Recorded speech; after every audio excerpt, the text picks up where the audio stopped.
এদেশ নিয়ে ভালো মন্দ নিয়ে চিন্তা করার দায়িত্ব আমাদের রয়েছে। আপনারা যেন কোনো একটা নির্বাচন করবেন, আবার চাঁদাবাজকে পুনর্বহাল করবেন, আর আমাদের মায়ের কোলে আবার সন্তান হারা হবে, এটা কখনোই আমাদের হুঁশ থাকতে, গলা থাকতে, মুখ থাকতে বন্ধ করবো না, বন্ধ করবো না, বলতেই থাকবো, পরিবর্তন করতেই থাকবো।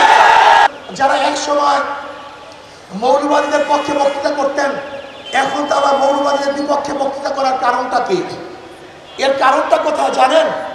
আসলে মৌলবাদীরা শিখে ফেলছে, জেনে ফেলছে যে মৌলবাদীদের সাথে এত বছর ধরে প্রতারণা করা হয়েছে, তাদের দাবি দাওয়াকে বাস্তবায়ন করে নেই। আগেকার সমস্ত নীতি আদর্শকে উপেক্ষা করে ইনশাআল্লাহ এদেশে ইসলাম ছাত্র আন্দোলন ইসলাম হুকুমাত কায়েম করবে।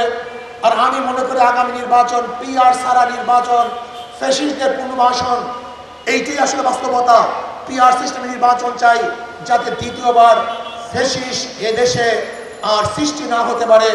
আমরা আওয়ামী লীগ, বিএনপি, জাতীয় পার্টি সব দেখছি, এখন ইসলাম দেখা বাকি। আমি এখান থেকে ঘোষণা করতে চাই, সবাই ইসলামের পক্ষে ভোট দিয়ে আগামীতে যেন ইসলামের হুকুমত, ইসলামী শাসন, ইসলামী শরীয়ত অনুযায়ী এই দেশ শাসন করতে পারি, সেই তৌফিক আল্লাহ রাব্বুল আলামিন যেন দেয়।